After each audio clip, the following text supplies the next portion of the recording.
Oh, hi there. You must be the new researchers. Welcome to One Tong's Spirit Library. Here we've got everything: tomes, scrolls, a big angry spirit bird that wants to bite my head off. Anyway, if you're here, then you've been granted access to the restricted section, right? Well, come with me. Don't forget the rules: no food, no drink, and don't forget your lanterns. You'll need them on the top floors where it gets pretty dark. The thing is, though, running a library of this size isn't cheap. And so many of you loved my Fire Lord Azula deck that I thought I'd have a crack at another legend. Now, this deck tech isn't quite as cheap as that one, but it will only set you back about the price of a precon. And at the end of the video, I've even got some upgrades if you've got some spare cash. So without further ado, why don't we have a look at the guy who started all of this?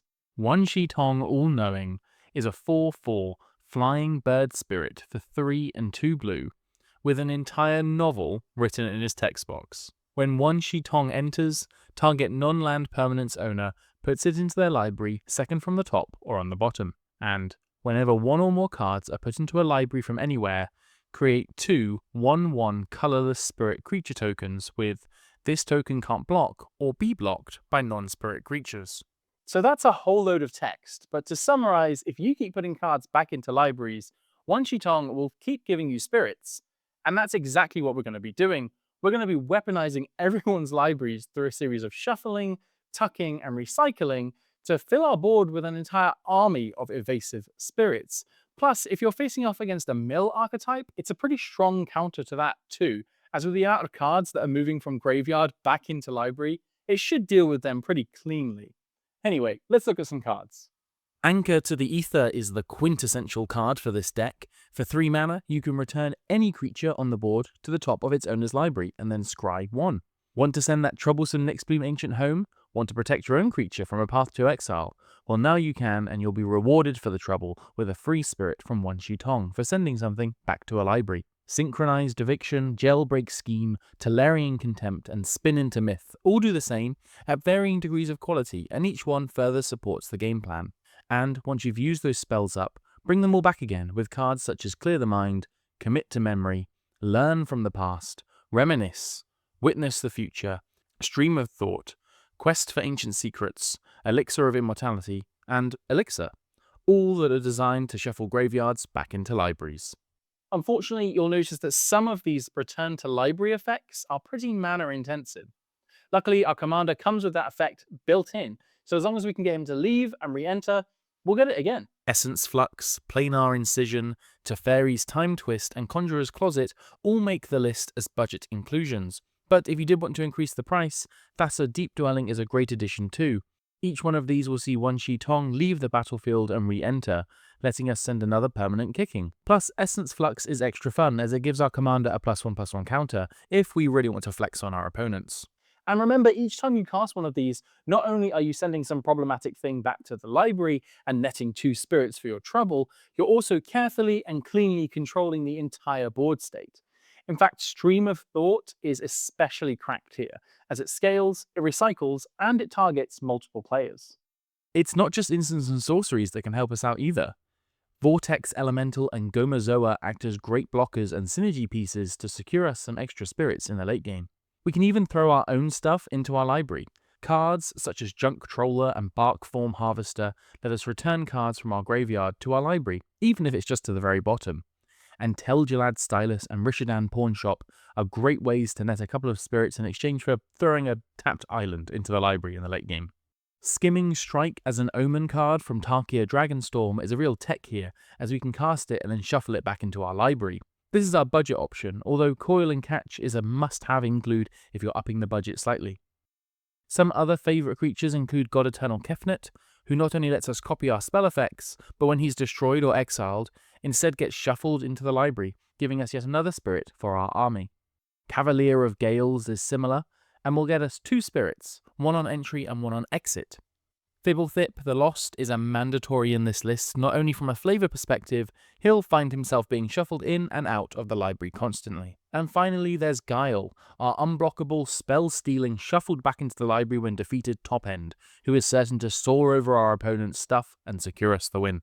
But this is pretty basic stuff, it's pretty cookie cutter, and it's definitely how Wizards expected the commander to be built.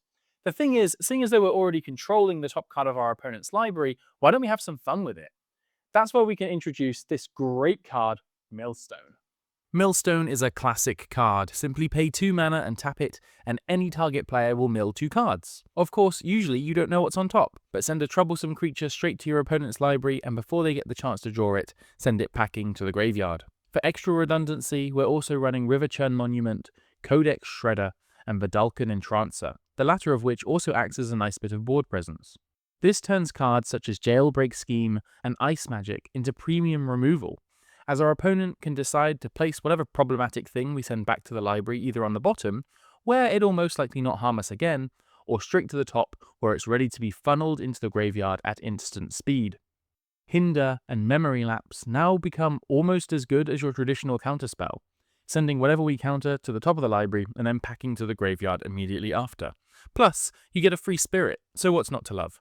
The best part of all of this though, Lantern of Insight. That's right, modern 2015 players, Lantern Control is back with a vengeance and it's about to see your win rate skyrocket. But before we look at the Lantern, do you ever feel like you need a little bit of insight into your deck building? Well, that's where my secret weapon, Card Mystic, comes in, the Magic the Gathering search engine powered by AI models. By simply searching for mono blue return to library effects, I'm given a whole host of amazing options. Plus, I can press the similarity search button right here to find even more great cards. Thanks again to Card Mystic for sponsoring this video. Now, where were we? Lantern of Insight costs only a single mana, and it forces each player to play with the top card of their library revealed. Then, by tapping and sacking it, we can have an opponent shuffle their library. But we probably won't be doing that. The Lantern pairs beautifully with Wan Shi Tong, and seeing as though we're already manipulating the top card of an opponent's library through mill, we might as well know what's always there, regardless of whether we put it there or not. And with the Lantern in play, we actually get to know what all 3 of our opponents are up to. With that, and a little bit of brain power and a little bit of politics, we can probably secure a win. But how do we win? Because so far, all we've done is control the problem. We haven't actually created one. Well, remember how Wan Shi Tong makes 2 spirits every single time we do something to a library? Well, it's time to make the most of that. Patrician Geist, Supreme Phantom, and Battleground Geist are our typical spirit lords, giving our tokens a nice little boost. Mausoleum Wanderer has the potential to get out of hand quite quickly on ours or any of our opponent's turns, depending on how much library manipulating we're doing, and comes with the benefit of being a budget offer you can't refuse on a stick. Nebelgast Herald is a great utility spirit to bring our opponent's creatures to a grinding halt, and you can't play a Wan Shi Tong deck without one of his dutiful knowledge seekers. This playful pup gets a +1/+1 counter each time a card is placed into a library, and even has an activated ability that we can take advantage to boost him too. Don't forget your Icon of Ancestry, Long Forgotten Gohai, and Instruments of War, each of which will see your spirits get pushed to powerful levels, ensuring you're handing out some serious hurt alongside the learning. And if you've got one lying around, a Patchwork Banner works great too. For a less budget option, cards like Coat of Arms work great. Just remember that they buff every creature on the field, not just yours. Importantly though, the spirits that Wan Shi Tong makes can't block, but they also can't be blocked themselves, so therefore they're pretty much only good for one thing and one thing only, which is turning them sideways. Once you've got enough of them, why not try out a Ribbons of the Reikai, which will draw you a load of cards. And when you're ready to finish off the entire table, try out a Candlekeep Inspiration, which is not only incredibly flavorful, it will do so much damage thanks to the instants and sorceries in your graveyard that you've definitely just won the game. 32 islands make up our land base, alongside some fun utility pieces in Lonely Sandbar and Memorial to Genius. But the real favourites are Ominous Cemetery, which can shuffle away a scary threat, and Mystic Sanctuary, a must-have in any blue deck with a lot of instants and sorceries. And that's Wan Shi Tong all-knowing. Now before you go, there's a few final upgrades I want to show you, and a way that you can transform this entire deck into a combo all-star. Let's have a look. Nearly every bounce spell in this list can be upgraded cleanly, and cards such as Subtlety and Submerge both have the potential to be cast for free. Flickers too can be upgraded with cards such as Splash Portal, Y'shtola Rule, and especially Displacer Kitten, which can assure nothing is on board other than your own stuff. Brutal. Scroll Rack is a lot of fun, as every turn rearranging your library will grab you some free spirits and set you up for future moves. Teferi's Puzzle Box is an all-star here, giving you 4 spirits every turn, and 16 every rotation. But as its EU pricing is so much less than its US one, whether you choose to include it or not is entirely your choice. Midnight Clock is a budget alternative, but it does require you to wait a while to trigger it. In return though, you get a mana rock, so it swings and roundabouts. Looking to combo off? Add Sensei's Divining Top, Foundry Inspector, and Future Sight. The top will net you a spirit when it's placed back on top of the library, and as it's free to cast, thanks to the Inspector, you can just recast it with Future Sight, giving you an infinite fleet of unblockable spirits. Either wait a turn to destroy the table, or add in an Altar of the Brood to mill everyone out for the win. Well, that's the Spirit Library. I hope you liked it. If you did, hit that button. If you really liked it, why not subscribe? And if you've got any ideas, leave a comment. In the meantime, I better get these books back before Wan Shi Tong finds that I took them. See ya!